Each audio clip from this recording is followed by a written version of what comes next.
Ello gays. Today we have a list of toposino cursing. Number 1. Ồ. Nhật. Hy vọng là anh JD có thể Number 2. Number 3. Ủa? Number 4. Hết ho rồi. Number 5.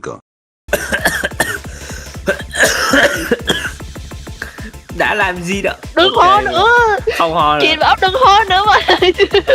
Number 6. Tôi ho một cái. Ôi trời ơi. Ôi ơi. Number 7. Ê, Thì- tôi ho nãy giờ chưa ai break nha. Number 8. Ok. Hậu quả.